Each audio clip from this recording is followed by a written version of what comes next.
Boa, família! E aí, você está suave? Da hora? Vamos aí trocar mais uma ideia sobre filosofia, certo? Dessa vez ainda nós vamos conversar sobre epistemologia, teoria do conhecimento. Dessa vez, mano, a gente vai conversar sobre um dos maiores autores da filosofia ocidental, tá ligado? Tem muita gente ainda, mano, tentando quebrar a cabeça pra entender o que esse cara tava falando. E eu tô falando aqui de Immanuel Kant, certo? Um dos maiores expoentes da filosofia alemã. Influenciou não só da alemã, tá ligado? Ele pode, mano, ser considerado, acho que um dos maiores da história da filosofia ocidental. O cara é muito embaçado. Escreveu vários livros, Crítica da Razão Pura, Crítica da Razão Prática, Fundamentação da Metafísica dos Costumes, mano, várias fitas. Escreveu sobre ética, escreveu sobre epistemologia. Mano, o cara era embaçado, Só que hoje eu vou falar especificamente da Crítica da Razão Pura, certo? Óbvio que não o livro inteiro, mano. O Kant, mano, escreveu um baita de um tratado. Não tem como falar, né, de tudo. Mas eu vou me aprofundar, vou desenvolver um pouco melhor o que o Kant chama de juízos analíticos e juízos sintéticos, tá ligado? Ali na introduçãozinha da Crítica da Razão Pura, ele desenvolve isso. Uma curiosidade, Crítica da Razão Pura, esse nome, ele tem um filósofo camaronês faz referência a esse nome, tá ligado? Que é o Achille Mbembe. Ele escreveu um livro chamado Crítica da Razão Negra, e aí o título do livro do Mbembe faz uma referência a essa obra do Kant, Crítica da Razão Pura. E a prática também, né? Porque só muda o pura por prática. Enfim, qual que era a fita então? Pro Kant, a gente pode entender um juízo como sendo uma frase, tá ligado? Ele diz o seguinte: todo juízo tem uma forma geral, S é P. Certo? Então S é o sujeito e o P é o predicado. Para usar o vocabulário do Kant, S é o conceito do sujeito e P é o conceito do predicado. Demorou? Então, juízos analíticos e sintéticos você pode entender como frases analíticas e sintéticas. Tem gente que pode tratar o termo juízo como sendo a mesma fita de proposição, sentença. É que já é um pouco mais delicado porque, enfim, sentença e proposição na filosofia da linguagem são termos técnicos. Mas eu não vou me aprofundar nisso. Então entendam o juízo como tendo uma forma geral SEP. Demorou? Qual que é a fita, então? O Kant diz o seguinte: existem duas possibilidades. Existem dois tipos de juízo. Os analíticos e os sintéticos. Tá, demorou. O que ele quer dizer com isso? Para o Kant, um juízo analítico é um juízo no qual o conceito do predicado já está englobado no conceito do sujeito, certo? Então, o que isso significa?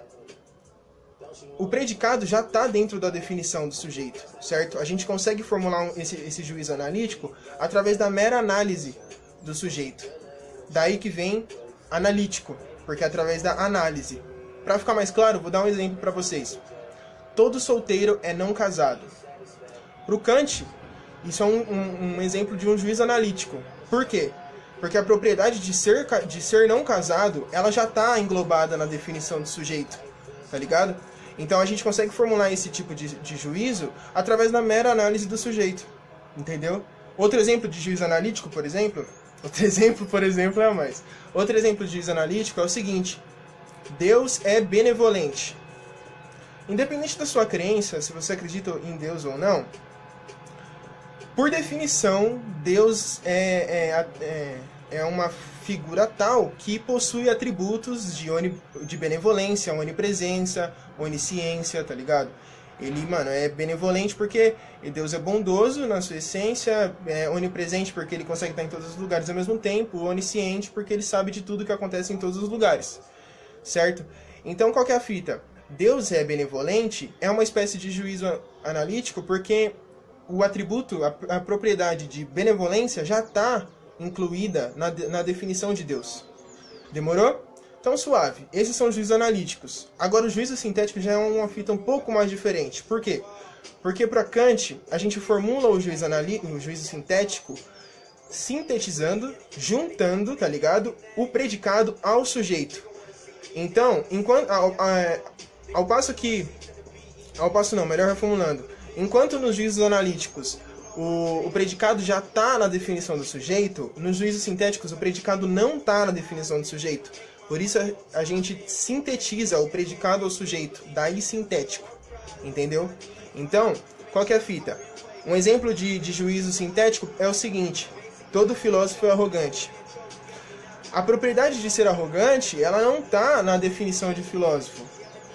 Eu acho, né? Tem gente que pode falar que sim, mas em estrito senso não está. Consideramos que não está.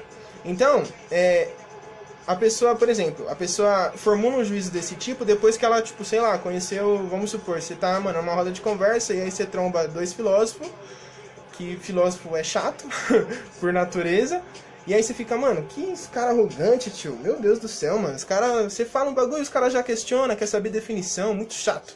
E aí você formula o seguinte juízo, depois de ter uma experiência, tá ligado? Depois que você teve a experiência de conhecer um filósofo, por exemplo, arrogante, ou dois filósofos arrogantes, você formula o juízo. Todo filósofo é arrogante.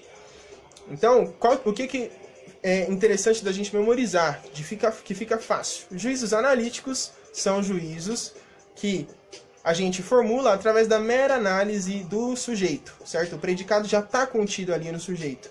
Juízos sintéticos, a gente sintetiza o predicado ao sujeito, de modo que o predicado não está na definição do sujeito.